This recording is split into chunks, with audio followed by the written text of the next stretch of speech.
the distinguished gentleman from Lawrenceville, Georgia, the Rules Committee designee to the Budget Committee, and the gentleman who sits with esteem on the Rules Committee, the gentleman, Congressman Rob Woodall. Gentleman from Georgia is recognized for 3 minutes.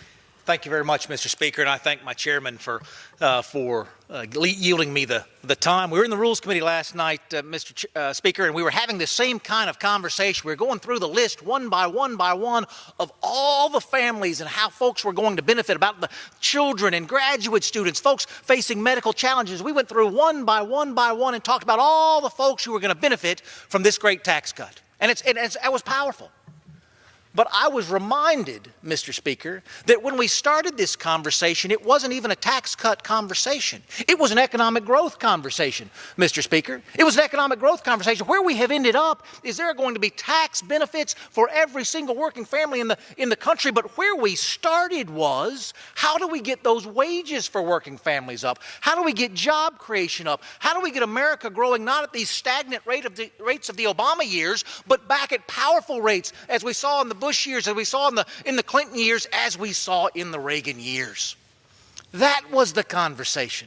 Mr. Speaker, if we had historically normal economic growth, not fantastic economic growth, historically normal economic growth, we would have a balanced budget in this country today.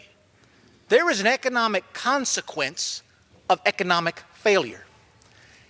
What we've done in this bill, Mr. Speaker, by allowing businesses to expense their investment, allows them to make their employees more productive on day one. That is going to have a powerful impact, not just on employee wages, Mr. Speaker, but on economic growth across the entire country. This bill is not about should we pay taxes, we must. This bill is about how we pay taxes. Can we do it better? Does America need to be the worst in the world, or can we be first in the world? We're answering that question today. We are answering that question today, and with every single vote a member in this chamber casts, it is not about is everything in this bill exactly the way you would have crafted it. I assure you, Mr. Speaker, for me it is not.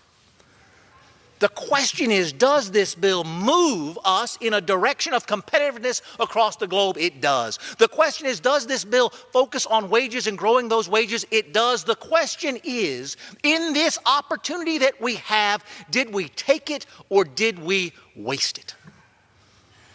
We haven't answered that question yet, Mr. Speaker, but I believe that later on today we will. We're going to answer it in the affirmative. Give us a chance. Should it have taken us 31 years to get to this place? It should not. Can we make a difference together today for the country? Yes, we can. It will be a lasting difference. It will be a powerful difference. It's going to be one of the proudest votes I've had an opportunity to take in this chamber, and I appreciate the opportunity. Mr. Chairman, thank you for your leadership on this. Mr. Speaker, thank you for your leadership on this. And with that, I yield back the balance of my time.